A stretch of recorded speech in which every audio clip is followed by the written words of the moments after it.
주께 힘을 얻고 그 마음에 시온에 데려가 있는 자는 복이 있나이다. 그들이 눈물 골짜기로 지나갈 때에 그곳에 많은 샘이 있을 것이며 이른 비가 복을 채워주나이다. 그들은 힘을 얻고 더 얻어 나아가 시온에서 하나님 앞에 각기 나타나리이다. 젊은이들과 만나서 이야기하는 중에 제일 상담하기 힘든 것 중에 하나가 진로 문제에 대한 상담을 하는 것이고, 여러분들이 가장 어려워하는 일 중에 하나입니다. 그죠?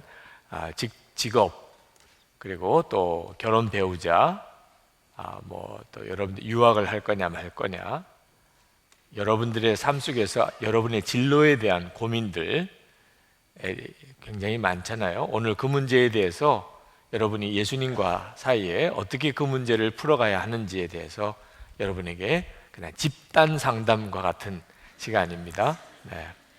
물론 개별적인 궁금한 점을 다 해결하기는 어렵겠지만 전체적인 뼈대를 여러분들이 보시면 아마 저는 오늘 거의 대부분 여러분의 진로에 대한 문제에 답을 얻을 거라고 생각이 듭니다.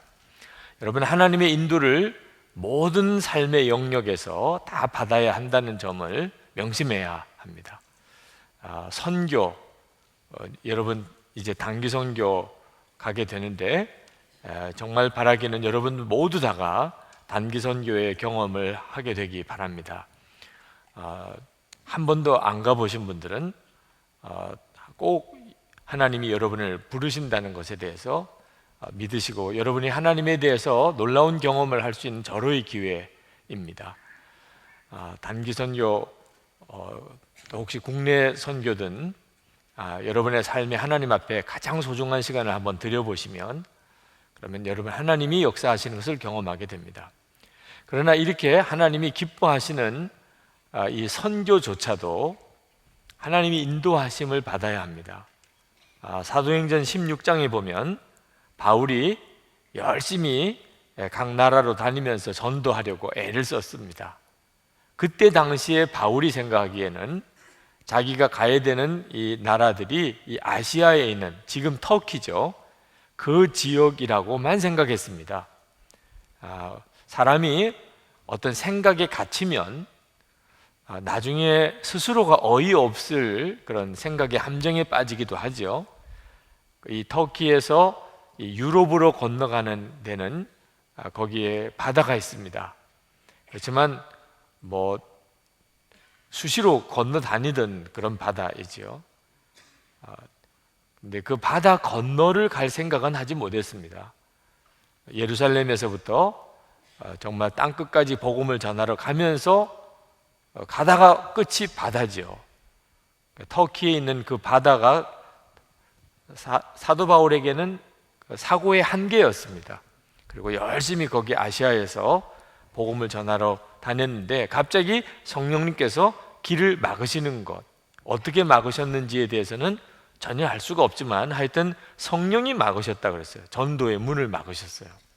사도 바울이 굉장히 몸부림쳤습니다. 하나님, 저를 복음 전하기 위해서 모든 이방인들에게 복음을 전하기 위해서 부르시고 왜 전도의 문을 막으십니까? 그러다가 하나님께서 사도 바울에게 바다를 건너가는 것에 대한 눈을 열어주셨어요. 그래서 바다 건너편에 있는 마게도냐에서 부르는 사람의 손짓을 하는 것을 보고 하나님이 이 바다를 건너가라는 거구나. 그래서 이제 복음이 유럽으로 건너가게 되는 역사가 사도행전 16장에 나옵니다. 자, 우리가 아무리 좋은 일, 하나님이 기뻐하시는 일이라고 하더라도 우리의 생각대로 해서는 안 된다는 사실을 말씀하고 있습니다. 하나님이 인도하세요. 그러므로 여러분이 이번에 선교를 갈 때도 준비하는 과정부터 철저하게 예수님께서 여러분들에게 어디로 가야 될지, 무슨 사역을 해야 될지, 또 여러분 개인에게는 여러분 자신이 가야 될지 모든 것에 대한 정확한 인도함을 주신다는 걸 믿고 계속 기도로 구하고 성령으로 하나됨을 따라 분별하면서 주의 인도를 꼭 받아보시기 바랍니다. 그러면 여러분의 생애에 아주 짧은 기간이지만 하나님이 인도하신다는 것에 대한 눈이 놀랍게 열리게 됩니다. 근데 이 사도행전 16장에서 저는 사도 바울이 참 대단하다고 싶은 것이 성령이 막으시는 것을 느꼈다는 것. 아시아의 각 나라에 복음을 전하려고 사도 바울이 가려고 하는데 성령께서 막으셨다고.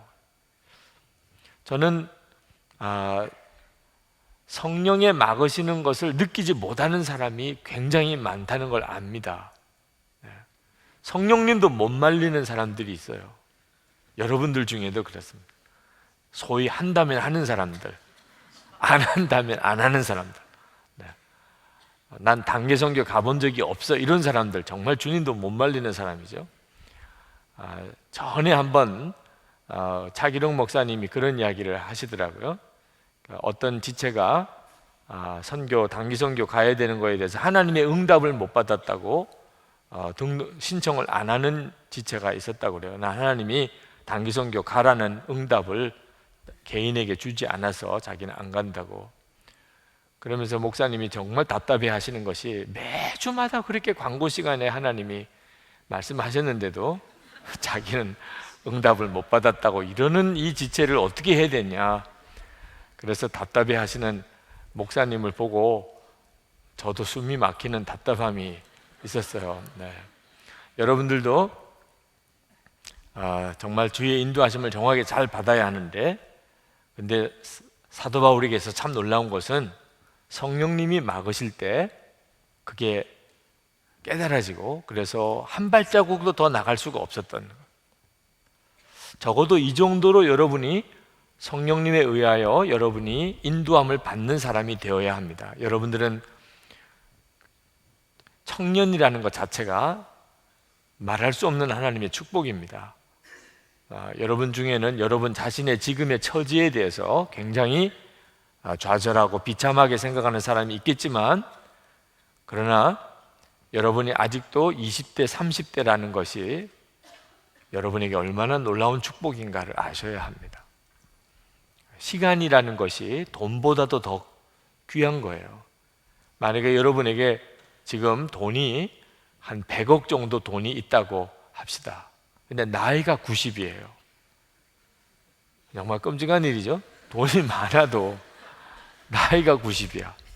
근데 여러분 돈은 없어. 돈은 없는데 시간은 엄청나게 많아. 그죠? 여러분이 훨씬 더 부자라는 걸 알아야 합니다.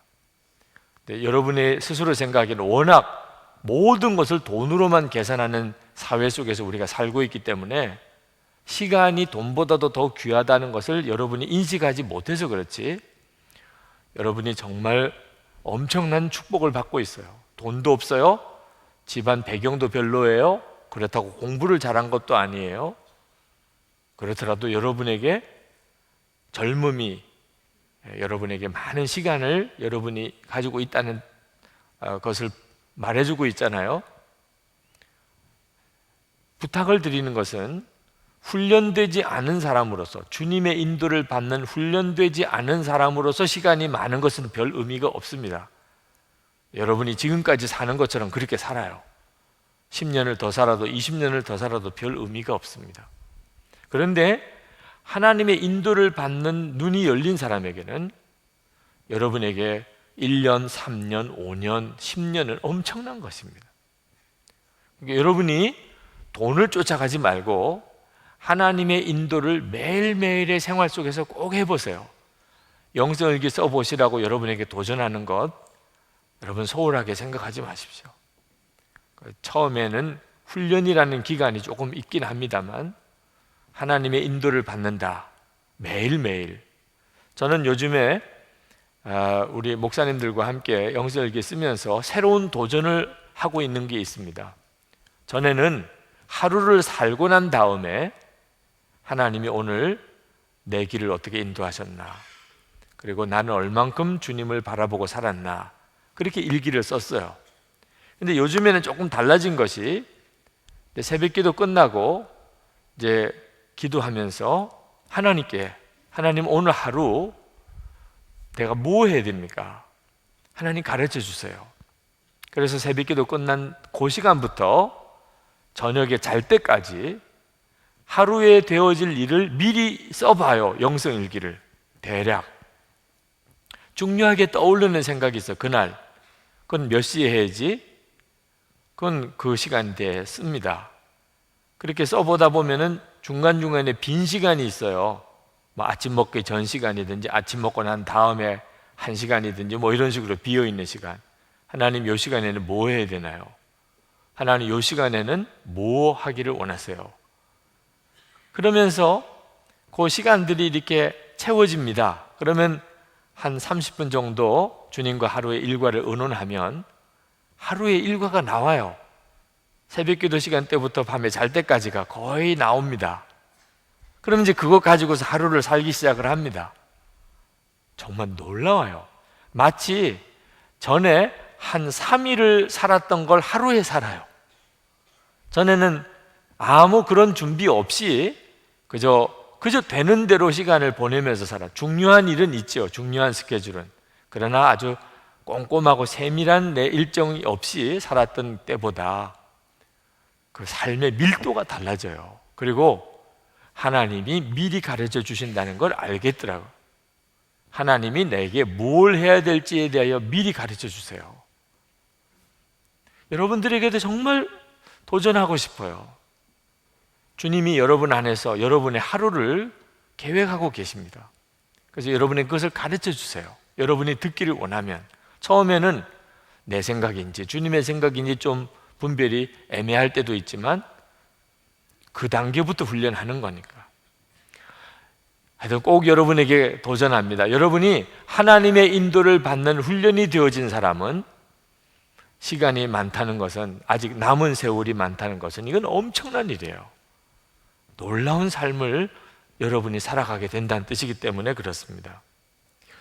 하나님의 인도를 받으려면 무엇보다도 여러분 안에 하나님의 나를 인도하실 거라는 확신이 있어야 합니다. 이거는 확신의 문제예요.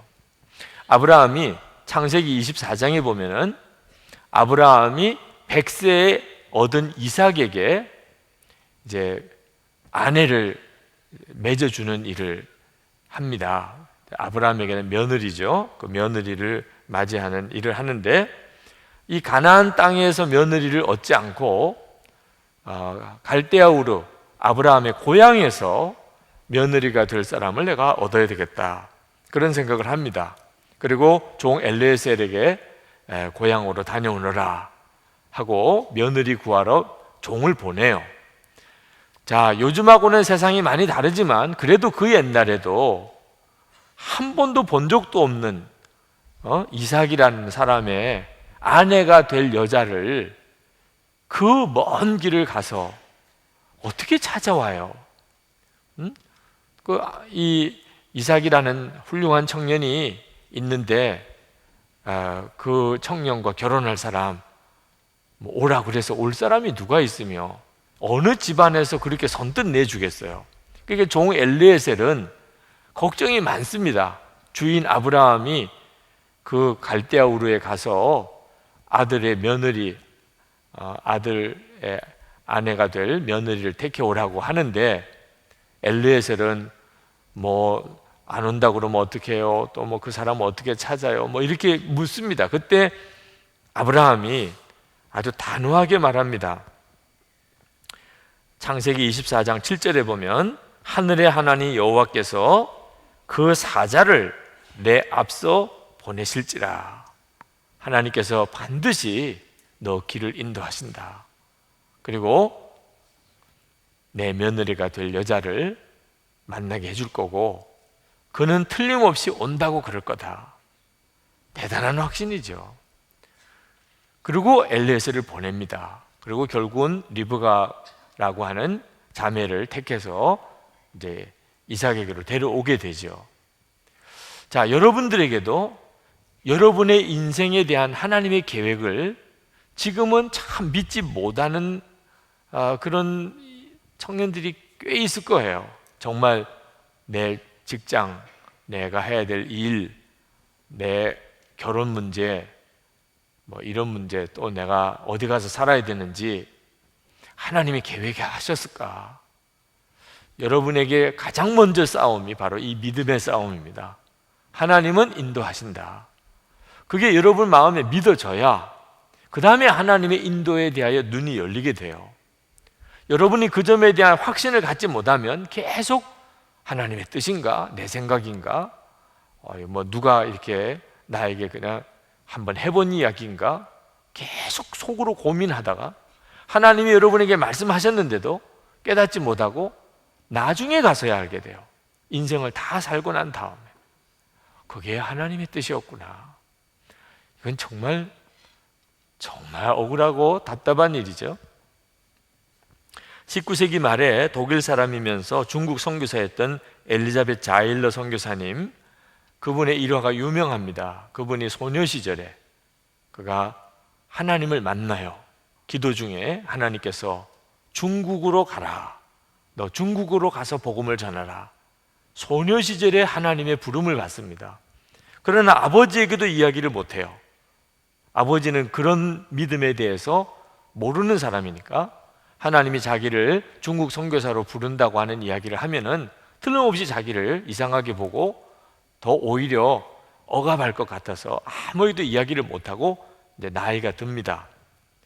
그리고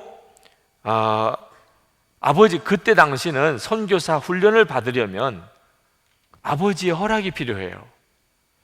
그래서 이제 겨우 아버지에게 기도하고 아버지에게 말을 꺼냅니다. 아버지, 제가 중국에 선교사로 가려는 하나님의 부름을 받았습니다. 아버지 허락해 주세요. 아버지 굉장히 완고하고 믿음도 사실은 잘 없는 분이었는데 놀라웠게도 내 인생은 내가 결정하는 거지. 그래서 허락을 받습니다.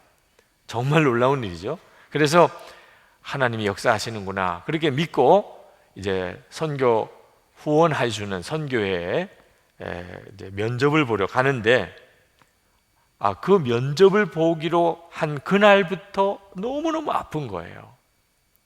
면접을 보아야 되는 그 시간이 다가왔는데 사람들이 보면 중환자처럼 보이는 겁니다. 그때 당시에 독일에서 중국으로 선교사를 가려면 기본이 건강해야 합니다. 건강. 그래서 선교사 보내는 중요한 기준 중에 하나가 감당할 체력이 있느냐, 건강하냐 하는 걸 보았는데 그날 선교회 사무실로 가는데 하나님 부르셨는데 왜 저희가 지금 이렇게 중요한 시간에 몸이 아픕니까? 계속 하나님께 기도하는데도 상태는 점점 안 좋아지고 선교회 사무실까지 어렵게 그 기차를 타고 그리고 가서 도착을 했는데 선교회 사무실에서 이 엘리자베트 자일러 양을 보더니 오늘은 좀 쉬자. 당신 상태로는 면접을 도무지 볼 수가 없고 보아도 안 되고 그래서 오늘은 하루를 먼저 좀 쉬고 그 다음 내일 면접을 보자고 그렇게 이제 양해를 해 주었습니다. 그 엘리자베트 자일러 양이 그 선교회 본부에 다락방에 있는 게스트하우스로 올라가면서 하나님 앞에 마지막으로 기도해요. 하나님 진짜 나를 부르신 게 맞나요? 정말 나를 부르신 건가요? 그러시다면 저에게 한마디만이라도 증거를 주세요. 정말 나를 부르신 것이 분명하다면 저에게 한마디만이라도 저와 함께 계시다는 것을 알게 해주세요. 그렇게 기도하면서 앞에서 직원이 안내해 주는 다락방으로 올라갑니다. 그리고 이제 직원이 다락방 문을 열어주면서 여기서 오늘 하루 주무시고 내일 면접을 보겠습니다. 그래서 감사하다고 그러고 가방을 들고 그 다락방을 딱 들어갔는데 침대가 하나 있고 그리고 조그만 다락방에 창문이 있고 그 위에 액자가 하나 있었는데 그 액자에 함께 가자라고 쓰여져 있는 글이 액자에 있었어요. 그 액자를 보는 순간에 엘리자베트 자일러 양이 정말 너무나 놀라운 전율할 만한 주의 임재를 경험했습니다. 이보다 더 정확하게 말씀하실 수가 있나요? 그리고 완전히 몸이 회복이 됐어요. 그 순간에. 그래서 그분이 중국으로 가게 된 선교사 파송을 받게 된 유명한 일화입니다. 그런데 여러분에게도 이와 같이 주님이 여러분에게 응답하신다면 얼마나 좋겠어요. 그죠? 여러분의 나가는 진로에 대해서. 저는 오늘 하나님께서 여러분에게 이 엘리자의 자일 여행이 하신 것처럼 여러분에게도 그렇게 오늘 응답해 주실 거라고 생각합니다. 잘 믿어지지 않으시는 분들 회개하고 빨리 마음을 돌이키고 들으세요. 안 믿는 마음으로 들으면 아무도 소용이 없으니까. 여러분에게 있어서 정말 중요한 것은 하나님이 인도하실 것이라고 하는 확신입니다. 내가 지금 주님의 뜻을 잘 못 알아듣고 주님의 뜻을 분별을 잘 못해서 문제지만 잘 못 알아들으면 알아듣게 해주시고, 내가 미련하면 주님이 나에게 지혜 주시고, 하여튼 어떻게 해서든지 주님이 나에게 깨닫게 해주실 거다. 여러분이 그 사실을 꼭 믿으십시오. 지금 고민이 많지요? 뭐 직장, 결혼, 여러 가지 고민들이 많겠는데 하나님이 여러분을 인도해 주실 겁니다. 자, 그러면 여러분이 오늘 하나님의 인도를 받기 위하여 여러분이 일단 좀 준비할 일이 있는데, 그것은 진로, 결혼, 사업 뭐 이런 것에 대한 궁금함을 일단 내려놓아야 된다는 거예요. 여러분이 하나님의 인도를 잘 받기 위해서 여러분이 지금 궁금해하는 여러분의 직업 문제, 진로 문제, 사업 문제, 뭐 공부 문제 이런 것들을 일단은 좀 내려놓고, 그 문제가 너무 여러분에게 관심사다 보니까 하나님의 뜻을 분별하기가 어려운 점이 있으니까 일단 그 문제는 좀 내려놓으세요. 우리가 하나님의 인도를 받지 못하는 이유 중에 하나입니다. 여러분이 눈앞에 있는 다급한 문제에 대한 인도함을 먼저 받으려고 하니까 하나님의 인도하심에 대해서 여러분이 혼란스러운 겁니다. 자, 그러면 여러분에게 있어서 무엇이 중요한 건가? 지금 여러분에게 있어서 가장 중요한 인도하심이 무엇인가? 그게 무엇 같아요? 아니, 목사님 당연히 결혼이죠. 아니, 좀 내려놓으려니까. 직장이지요. 아니, 좀 지금 당장 여러분에게는 너무 그게 심각한 문제라는 건 이해해요. 저도 충분히 이해하지만 다시 한번 생각해 보세요. 내게 있어서 결혼보다, 직장보다, 사업보다 훨씬 더 중요한 내 미래의 문제, 내 인생의 문제가 무엇인가? 그것이 바로 여러분에게 있어서 영원한 하나님의 나라, 천국에 대한 문제입니다. 가장 중요한 것이 천국에 가는 길이에요. 여러분이 생각할 때는 결혼, 직장 이런 게 다 중요하지만 그것은 이 세상에서의 되어질 일이에요. 우리에게는 하나님의 나라가 있어요. 영원한 천국이 있습니다.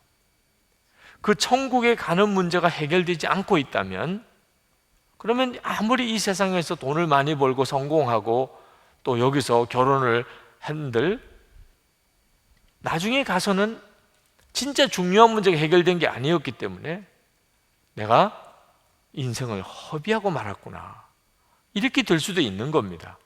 하여튼 기본적으로 먼저 해결할 것은 여러분이 하나님의 나라 가는 문제에 대한 것부터 일단 해결해 놓고 그 다음에 문제들인 거예요. 여러분 천국에 갈 때 한번 생각해 보세요. 천국에 갈 때 하나님의 나라가 임하였을 때, 그때 여러분에게 지금 고민하는 거, 답답한 거, 실패한 거, 좌절한 거, 여러분에게 상처가 된 거, 나쁜 기억, 정말 잊어버리고 싶은 그런 지난날의 나쁜 경험들 뭐 많겠지만 천국이 여러분에게 임할 때 그건 싹 다 없어집니다. 그때까지도 그 문제가 여전히 고민이면 천국이 아니에요. 진짜 하나님의 나라가 있구나, 이 세상의 전부가 아니에요. 그때 여러분에게 있어서 지금 고민하던 거, 답답해하던 거, 상처받은 거, 좌절한 거 다 사라져요. 얼마나 놀라운 일인지 몰라요. 그리고 여러분의 마음에 섭섭한 것도 없어져요. 지금은 하나님에 대해서 하나님이 나를 덜 사랑하시나 보다, 왜 내게는 좋은 걸 많이 안 주셨어요, 근데 하나님 앞에 갔을 때, 여러분이 하나님을 만나 뵈었을 때 하나님께서 여러분에게 내가 너한테 너무 좀 박하게 했지, 미안해, 너가 그렇게 원하는 것도 내가 제때 해결 안 해주고 섭섭하게 생각하지 마. 만약에 하나님이 그런 식으로 여러분에게 이야기를 하셨다면 여러분은 조금 마음이 풀리겠습니까? 하나님도 알기는 아셨구나, 그렇게 했을까요? 절대 그렇지 않습니다. 하나님이 그렇게 말씀하실 리도 없고, 여러분도 하나님 저 억울한 거 아무것도 없어요. 하나님 저 부족한 거 아무것도 없고, 하나님 제 마음에 섭섭한 거 오히려 제가 회개합니다. 그렇게 된다니까. 여러분이 하나님을 만나 뵙고 천국에서 주님을 뵙는 그 순간에 여러분의 마음속에 여전히 억울하고 답답하고 안타깝고 또 좌절과 실패에 묶인 생각 다 없어져요. 오히려 여러분의 마음에 미안한 마음만 가득해요. 나만 천국에 온 거, 나만 하나님의 나라에 들어온 거, 그게 너무너무 안타까워요. 내 주변에 정말 지옥에 간, 하나님의 나라에 들어오지 못하고 지옥에 간 내가 알고 있는 수많은 사람들, 그 사람들에 대해서 너무너무 미안해.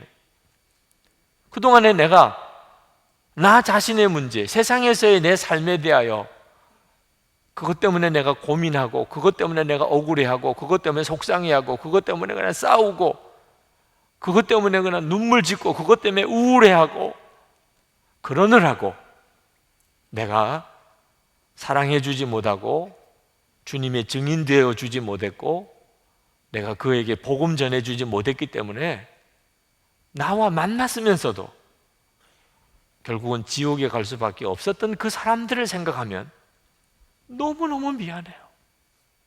천국에 간 것으로만 기뻐할 수도 없어. 너무 미안해서. 그렇게 되는 거 아십니까? 이 일이 지금 눈이 뜨여야 돼요. 여러분에게 있어서 지금 중요한 진로 문제가 있습니다. 어디로 가야 되냐? 어떤 게 하나님의 뜻일까? 이 문제에 대해서 여러분이 바른 분별을 갖기 위해서 반드시 먼저 눈이 뜨여야 되는 게 영원한 하나님의 나라와 천국에 대하여 눈이 뜨여야 됩니다.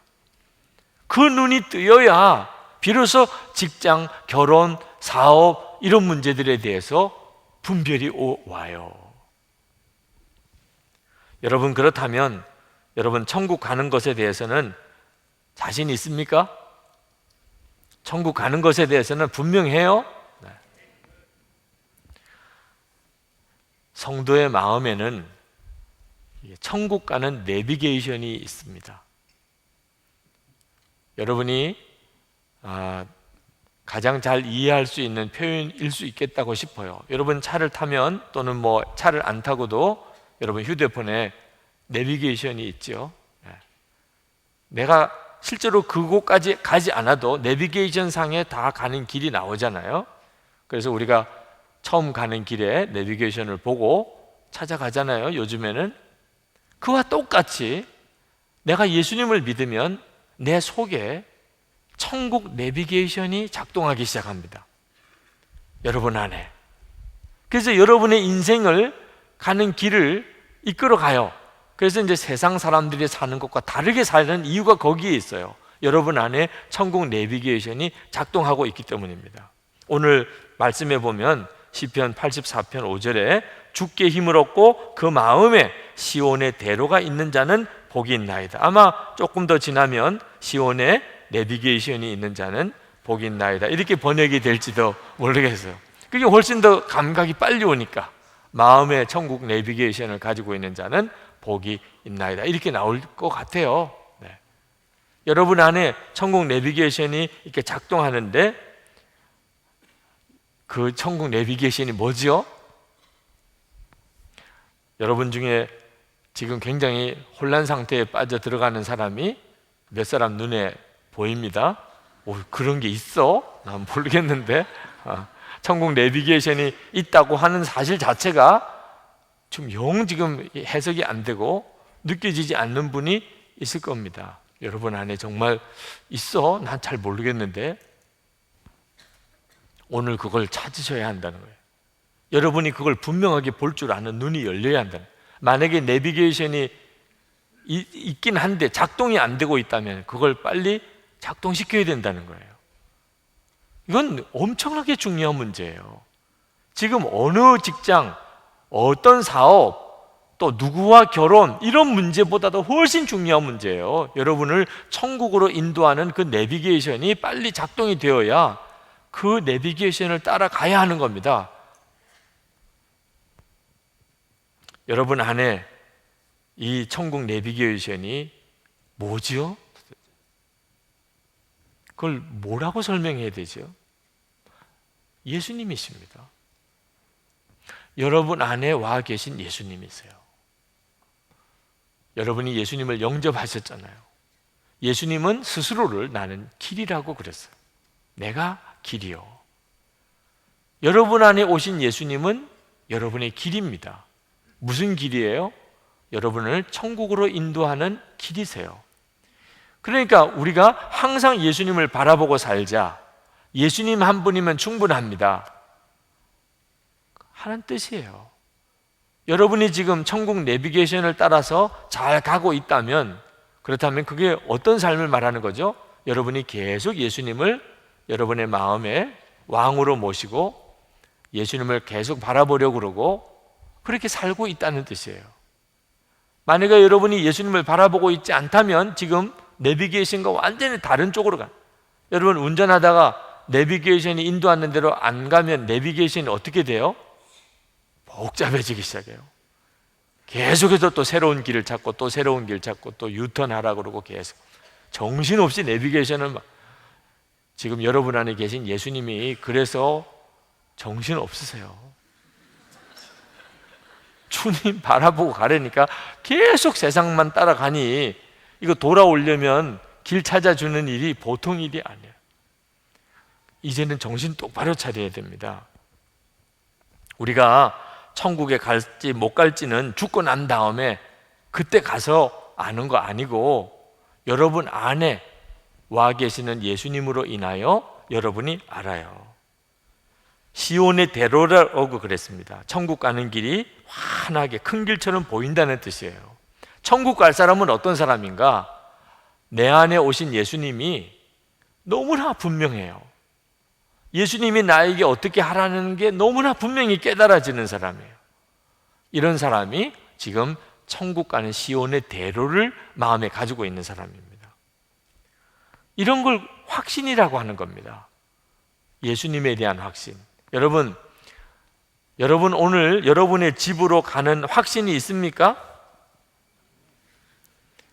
이상한 데다가 적용하니까 아멘을 해야 될지 어떨지 잘 모르겠는데, 자, 여러분 이 시간에 오늘 예배 끝나고 난 다음에 여러분의 집으로 지금 간다. 그러면 앉아있기는 여기 앉아있지만 집으로 가는 길이 머릿속에 환히 그려지지요? 그죠?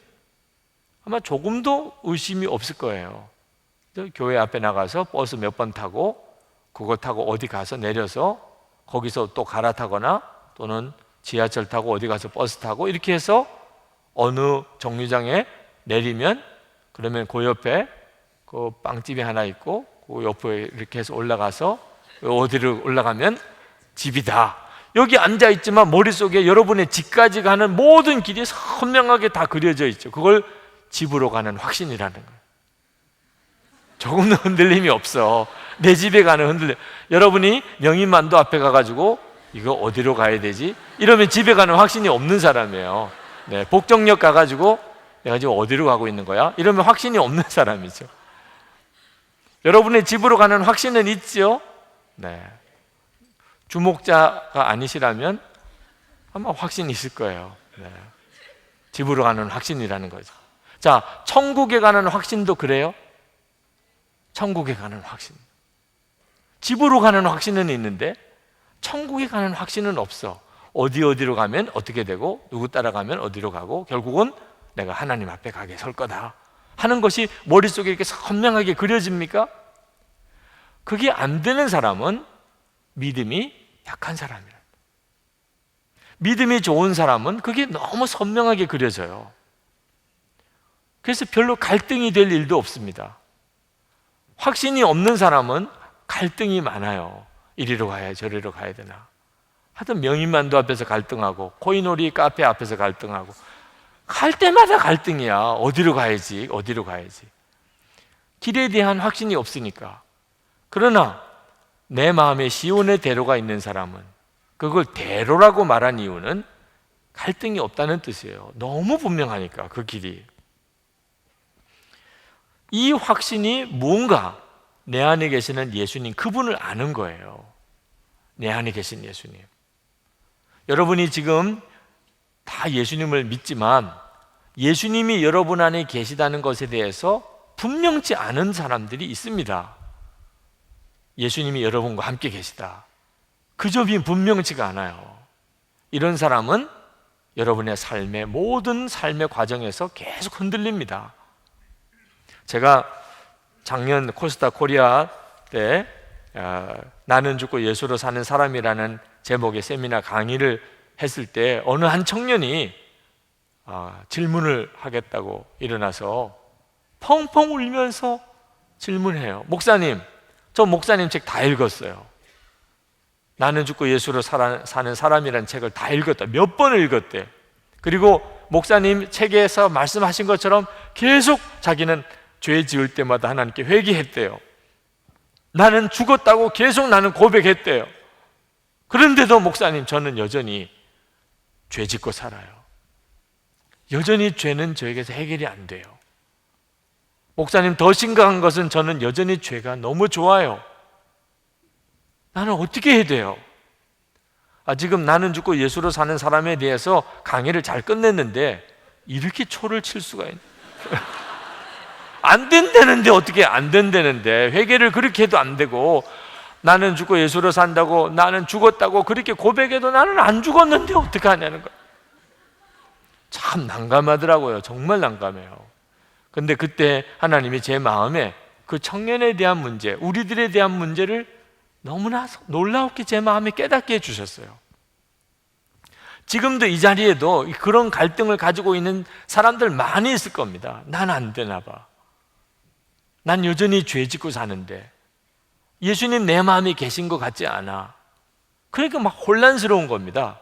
기본적으로 여러분이 천국에 가는 길 그 자체가 혼란스러우니 거기에다가 직업, 결혼, 사업, 그 무슨 의미가 있어요? 지금 가장 중요한 생명의 길 자체가 지금 제대로 분명치가 않은데 다른 길이 어떻게 선명해질 수가 있나 말입니다. 그 청년의 문제가 뭐였냐 하면은 나와 함께 계시는 예수님 그분을 정확히 본인이 모르고 있는 거예요. 안 계시느냐? 그 청년과 같이 계시지 않았느냐? 아닙니다. 그 청년 속에 너무나 놀랍게 같이 계시고 계셨어요. 어떻게 아느냐? 그 청년이 그 한 100여 명 모여있는 그 강의실에 모여있는 사람들 앞에서 그렇게 큰 소리로 울면서 나는 여전히 죄 짓고 있어요, 이렇게 말하는 것 자체가 주님이 그 청년 안에 계신 증거예요. 여러분, 얼마나 부끄러운 이야기예요. 여러분 같으면 그렇게 하겠어요? 사람들 앞에서 나 여전히 죄 짓고 있어요. 정신 나간 사람 아니면 어떻게 그렇게 해요? 근데 그 청년은 그날 아마 그 강의 때 들어온 사람이 혹시 있을지도 모르겠는데 정말 그렇게 했어요. 다른 친구들이 다 정말 이게 무슨 일이냐 이렇게 생각이 들 정도로 나는 여전히 죄가 좋아요. 나는 여전히 죄 짓고 살아요. 목사님, 나 어떻게 해야죠? 그 청년은 여전히 죄가 좋다고 이야기하지만 실제로는 죄가 엄청나게 고통스러운 거예요. 실제로 죄가 좋기만 하다면 그 시간에 그 자리에 오지도 않았고 그렇게 말하지도 않아요. 그 청년이 죄가 좋다고 하는 것은 육신의 소욕을 이야기하는 거예요. 육신은 여전히 죄가 좋지요. 그러나 그 청년 속에는 너무나 강하게 성령이 그 영을 살려 역사하고 있어요. 그 영은 죄가 너무나 고통스러운 거예요. 그가 하나만 알고 있는 겁니다. 나는 여전히 육신의 소욕 중에 죄를 좋아하는 이런 소욕이 여전히 역사하고 있다. 여러분, 그거는요, 여러분이 죽을 때까지 계속돼요.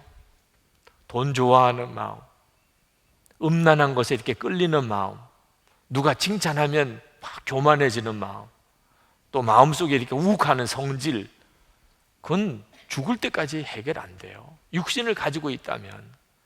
그러면 나는 여전히 죄의 종이냐? 그렇지 않다니까요. 그 청년에게 너무나 놀라운 생명의 성령의 역사가 일어나고 있잖아요. 그게 뭐냐?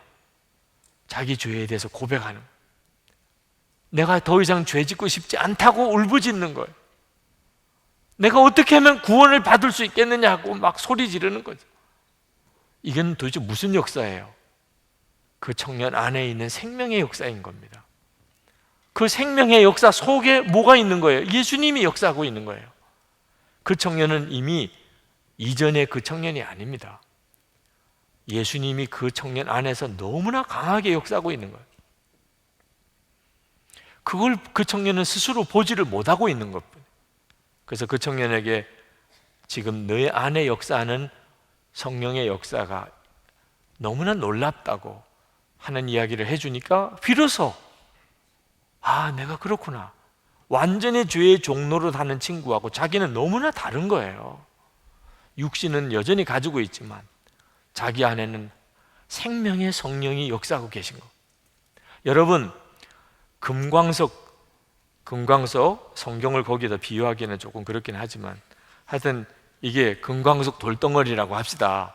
그런데 이 금광석이 채산성이 있으려면 이 돌덩어리 안에 금이 어느 정도 포함되어야 채산성이 있을까요?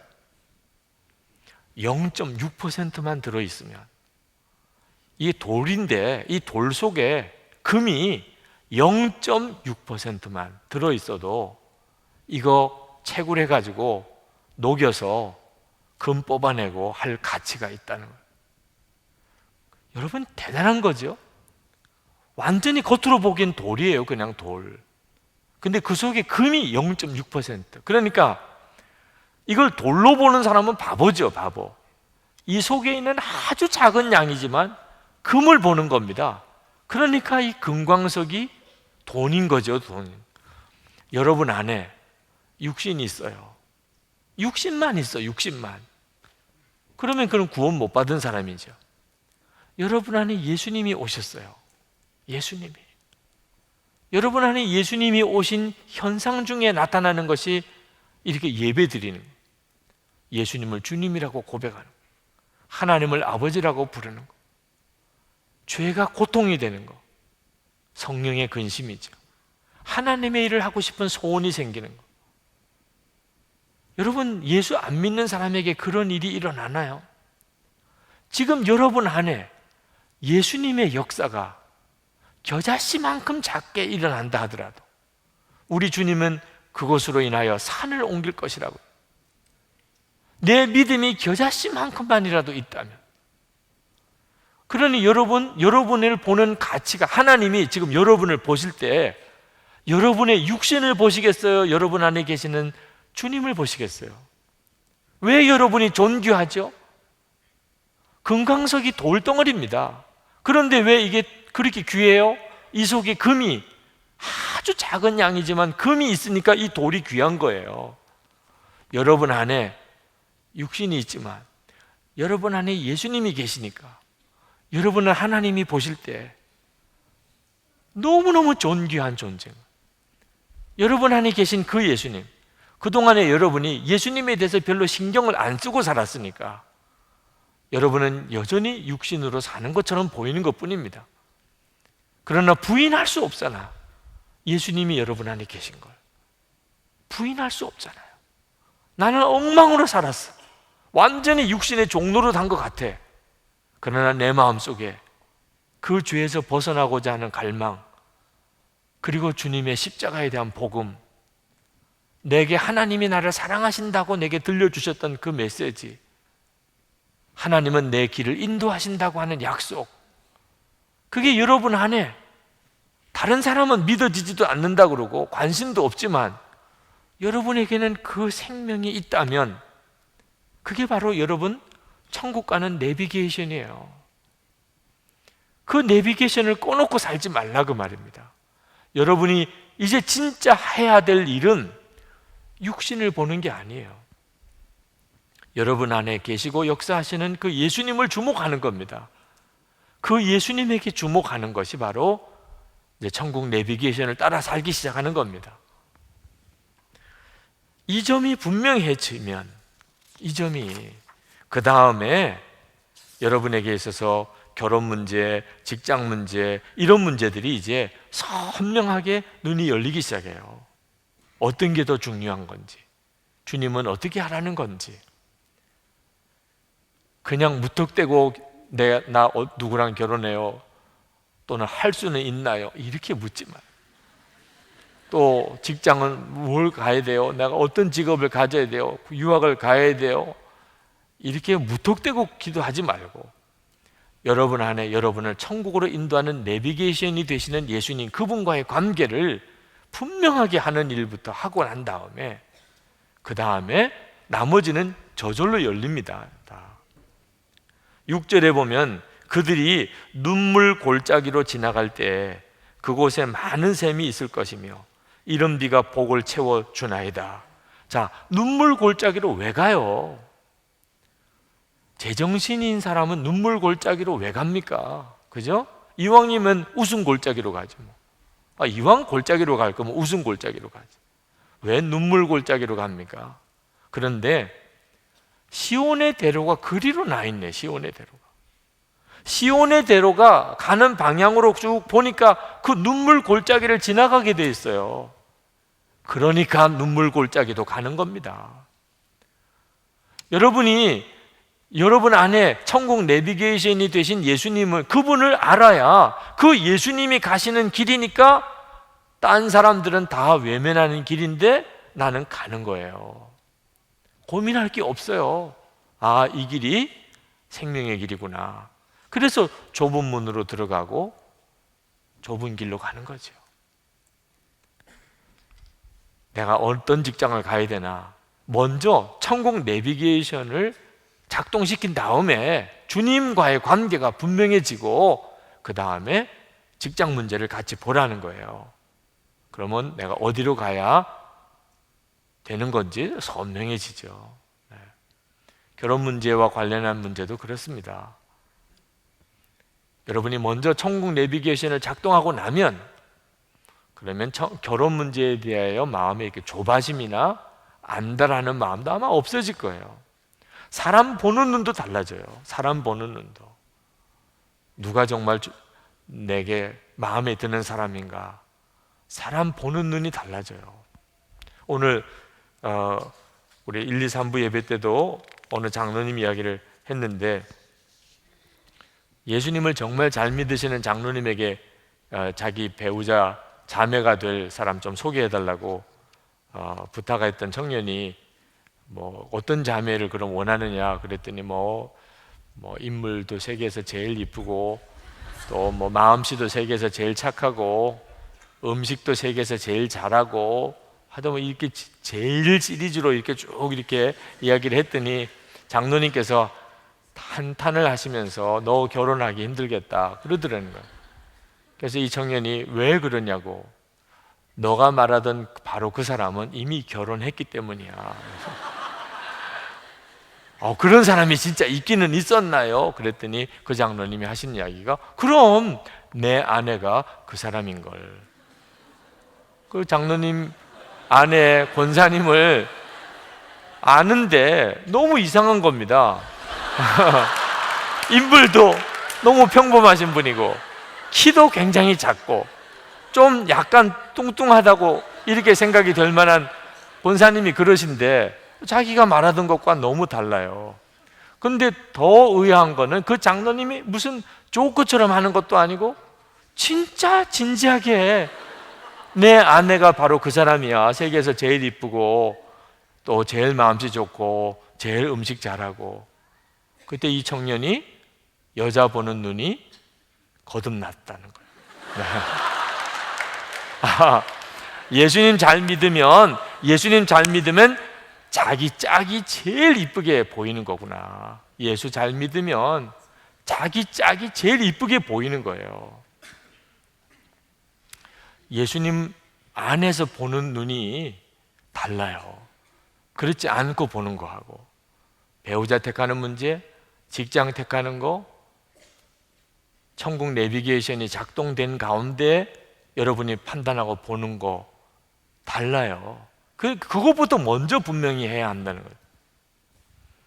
하나님의 뜻 분별하는 일, 여러분 잘 분별해야 합니다. 빌리그리암 목사님이 평생 3번 유혹을 받았다고 그런 고백을 했는데, 한 번은 총장으로 와달라는 제안이 있었고, 한 번은 상원 의원에 되어지는 것, 또 한 번은 부통령에 대한 제안을 받았는데, 그가 하나님 앞에 기도했습니다. 네. 이것이 내 영광을 위한 것인가, 하나님을 나라를 위한 것인가. 그래서 보였다는 거예요. 아, 이건 내 영광을 위한 일이구나. 그래서 총장, 상원의원, 부통령 된 제안을 거절하셨었다고. 그는 그냥 전도자의 삶을 살았습니다. 잘했죠. 빌리그리암 목사님이 현명하게 택했죠. 왜? 천국 내비게이션을 가지고 보니까 비로소 그게 보이는 거예요. 내가 가야 될 길인지 축복의 길인지 분별이 온 거죠. 여러분의 삶 속에도 하나님은 여러분의 삶을 정확하게 디자인하고 계십니다. 시온의 대로를 보셔야 돼요. 그리고 거기에 여러분의 삶을 분별해야 합니다. 오늘 뒤에 또 여러분 행사가 있으니까 나머지 이야기들은 다음번 시간에 여러분들과 같이 나누고 싶은데, 하여튼 중요한 거, 여러분의 진로 문제 하나님 정하셨다. 그건 틀림없습니다. 근데 왜 나는 이렇게 혼란스러운가? 천국 내비게이션인 예수님과의 관계가 분명치 않은 상태에서 진짜 가야 될 중요한 길을 분명하게 내가 정해두지 않고 있으니까 계속 여러분의 마음이 혼란과 갈등이 오는 겁니다. 여러분에게 있어서 시온의 대로가 분명해지고 나면 그 다음에는 아닌 거는 과감하게 아니에요. 그리고 진짜가 보이기 시작해요. 그리고 여러분이 이 훈련이 되기 시작하면 여러분에게 있는 이 많은 세월이 엄청난 것입니다. 돈 비교가 안 돼요. 여러분의 삶 전체를 주님의 이름으로 축복합니다. 우리 기도합시다. 이 시간에 하나님께 기도할 때, 하나님, 제 길을 이제는 어리석게 방황하고 헤매고 싶지 않습니다. 예수님과의 관계를 분명하게 하고 내 마음의 시온의 대로가 분명히 서게 되기 원합니다. 그리고 나머지 모든 문제들이 다 판단되게 해주옵소서. 제가 인생을 허비하지 않고 살기를 원합니다. 하나님의 인도함을 정확하게 받는 일을 빨리 젊은 때에 제가 훈련받게 되기를 원합니다. 기도합시다. 은혜와 사랑에 충만하신 하나님, 감사합니다. 놀라우신 주님의 은혜를 찬양합니다. 오늘도 하나님 사랑하시고 축복하시는 청년들 위해 주님이 함께하시고 역사해 주셔서 주의 주님, 놀라우신 주님의 은혜와 하나님의 역사를 분명하고 놀랍게 보여 주시옵소서. 하나님의 사랑하심을 믿고 주님을 찬양합니다. 주의 주님, 청년들에게 주의 마음을 더욱 부어주시고 하나님의 마음 더욱 알게 하시고 하나님의 기뻐하는 길 가게 하시고 하나님의 나라 이루게 해주시기를 원합니다. 아버지 하나님, 이 땅에 하나님의 백성들, 하나님의 사람들이 필요합니다. 훈련되어진 하나님의 종들이 필요합니다. 하나님의 말씀 주의 인도하심을 제대로 분별받는 청년들이 필요합니다. 불러주셔서 반응하게 하소서, 화면으로 나가게 하소서. 실패를 두려워하지 아니하고 주님을 더욱 신뢰하며 주님을 더욱 의지하며 나가는 청년들을 축복해 주셔서, 젊은이 교회를 축복해 주셔서 하나님 거룩한 하나님의 백성들, 거룩한 그리스도의 군사들이 되어 일어나게 하여 주시옵소서. 아버지 하나님, 놀라우신 주의 주님, 주의 주님 감사합니다. 역사하시는 주님 감사합니다. 인도해 주시는 주님 감사합니다. 충만하신 주님 감사합니다. 주님 부으시고 주님 함께하시고 주님 역사하시고 주님 축복해 주시기를 원합니다. 아버지 도우실 줄 믿습니다. 아버지 하나님, 이 시간에 주의 사랑하는 젊은이 교회 모든 청년들의 심령 속에 명확하고 분명하게 하나님의 나라를 향하여 가는 그 시온의 대로 선명하게 보여주소서. 주님, 주 예수님, 저희와 함께 계신 것, 우리의 생명 되신 것, 예수님이 길이신 것, 우리가 더 분명하게 되기를 원합니다. 하나님, 평생 방황하다가 헤매다가 광야에서 그렇게 쓰러져 죽어가는 이스라엘 백성들처럼 되지 아니하고 하나님의 길 정확히 분별하고 예수님 한 분이면 충분한 믿음을 가지고 나아감으로 요단강을 건너고 가나안 땅으로 들어가 하나님의 나라를 이루는 이 청년들이 되기를 원합니다. 하나님, 주님만 의지하고 바라보며 나가는 훈련된 청년들이 일어나게 하시옵소서. 거룩한 그리스도의 군사들처럼 훈련된 그리스도인들이, 청년들이, 제자로 훈련된 청년들이 일어나게 해 주옵소서. 실패를 두려워하지 말고 예수님을 더 신뢰하게 해 주옵소서. 주님은 우리가 정말 주님을 사모할 때 우리로 깨닫게 하시고 우리에게 주님의 길을 보여주시고 우리를 강권적으로 인도하시는 주님이신 걸 믿습니다. 우리가 진정으로 원합니다. 우리에게 주신 한 번의 생애를 허송하고 살고 싶지 않습니다. 하나님의 나라를 위하여 귀하게 살기를 원합니다. 주님의 나라에서 쓰임받는 삶을 살기를 원합니다. 주여, 젊은이 교회 청년들 위해 기름 부어 주소서. 오늘 이 예배에 참여한 모든 성도들에게도 동일한 은혜를 주소서. 오늘도 하나님께 나와 예배하며 정성을 다하여 헌금을 주님 앞에 봉헌하는 모든 성도들을 축복해 주소서. 재정에 있어서 믿음의 싸움을 싸웠습니다. 하나님, 돈보다도 더 사랑하고 또 주님께 순종하고자 하는 믿음의 결단을 주님께 올려드립니다. 하나님, 역사해 주소서. 세상을 살 때 우리가 돈을, 재물을 다스리며 살 수 있게 해주소서. 돈의 노예가 되지 않고 돈을 하나님 나라 위하여 쓸 수 있는 자가 되게 해주소서. 우리의 삶에 구체적으로 주의 역사를 보여주소서. 축복합니다. 하나님의 은혜와 놀라운 사랑을 믿습니다. 이 땅에 선교사들을 일으키시고 단기 선교로 장기 선교사로 떠나는 많은 선교사님들을 축복합니다. 선교사 지원하는 젊은이들을 함께 해주시기 원합니다. 파송된 선교사님들과 주님 이 시간에 함께 해주시기 원합니다. 북한을 긍휼히 여겨주소서. 주여, 사랑하는 동포들을 풀어주시고 이 민족이 복음 안에 통일되게 해 주옵소서. 예수 그리스도 이름으로 간절히 기도합나이다. 아멘.